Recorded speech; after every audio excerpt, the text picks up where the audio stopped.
Hi అండి. నేను మీ నవీనాని. Welcome to our channel Naveena vlogs అండి. ఇక్కడైతే టమాటా పప్పు అయితే ప్రిపేర్ చేస్తున్నాననమాట.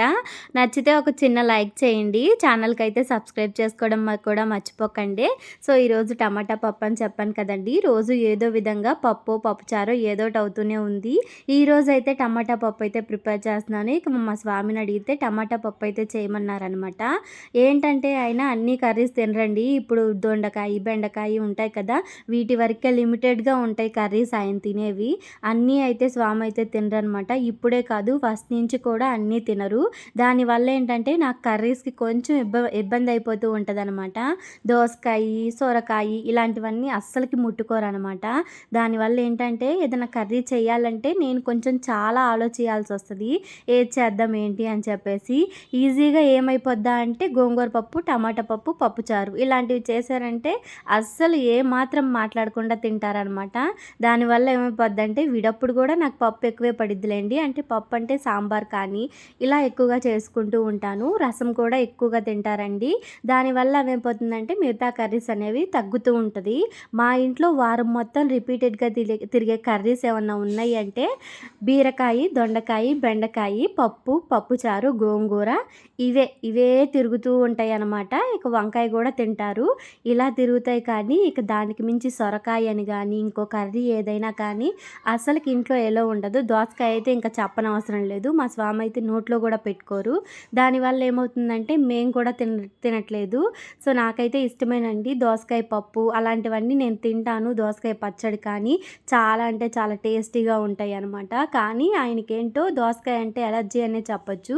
అది నోట్లో పెట్టుకోగానే ఆయన వల్ల కాదు, తినలేరు. నేనైతే చాలాసార్లు దోసకాయని పప్పులో వేసి విత్తనాలన్నీ తీసి అలా కూడా ట్రై చేశాను. అయినా కూడా అస్సలకి ఆయన వల్ల కాలేదనమాట. దానివల్ల ఏంటంటే ఇక వెంటనే గుర్తుపట్టేస్తారు ఏదైనా దేంట్లోనైనా వేసినా కూడా దోసకాయ. దానివల్ల ఇక టోటల్‌గా దోసకాయనైతే ఇక ఆఫ్ చేసేసాము. ఇక పిల్లలకన్నా అదే అలవాటు వచ్చిద్దేమో అని భయమేస్తుంది. కానీ పిల్లలకైతే అన్ని కర్రీస్ పెట్టడానికే చూస్తున్నాననమాట. ఇక్కడైతే పసుపు అయిపోయింది. ఆల్రెడీ ఆడిచ్చిన పసుపు ఇంట్లో ఉంది కాబట్టి ఫ్రిడ్జ్‌లో నుంచి తీసి కొంచెం అయితే చిన్న డబ్బాలోకి అయితే వేసుకున్నాను. ఆ బుడ్డ కంటైనర్స్ ఉన్నాయి కదా! ఆ డబ్బాలు అవైతే నేను డీమార్ట్‌లో తీసుకున్నానండి. ఒక సెట్‌గా వస్తదనమాట. చాలా అంటే చాలా మంచిగా యూజ్ అవుద్ది. ఏందంటే పోపుల దినుసులన్నీ ఒక దగ్గర పెట్టుకోవచ్చు. ఉప్పులు, కారాలు అన్నీను. ఇక్కడైతే కొంచెం సేపు లాంగ్ వీడియోస్‌కి అయితే షూట్ చేశాననమాట. తర్వాత అనిపించింది మన ఛానల్‌లో లాంగ్ వీడియోస్ కన్నా కూడా షార్ట్ వీడియోసే ఎక్కువ రీచ్ ఉంటుంది కదా అని చెప్పేసి ఇక లాంగ్ వీడియోకి షూట్ చేయడం అయితే ఆపేసి షార్ట్స్‌కి అయితే వీడియో షూట్ చేసుకున్నాను. సో, మనం ఏంటంటే ఎంత లాంగ్ వీడియో పెట్టినా కూడా అంత రీచ్ ఉండట్లేదు. షార్ట్ వీడియోకైతే కంపల్సరీ కొంచెం కాకపోయినా కొంచెమన్నా రీచ్ ఉంటుంది. దానివల్ల ఏమైపోయిందంటే నేను ఇక షార్ట్సే ఎక్కువ షూట్ చేయాల్సి వస్తుందండి. సో, లాంగ్ వీడియో కూడా ఏం చేయాలో ఫస్ట్ నాకు అర్థం కావట్లేదు. వంటింటి కుందేలులాగా ఎప్పుడు వంటగదిలోనే ఉంటాను కదా!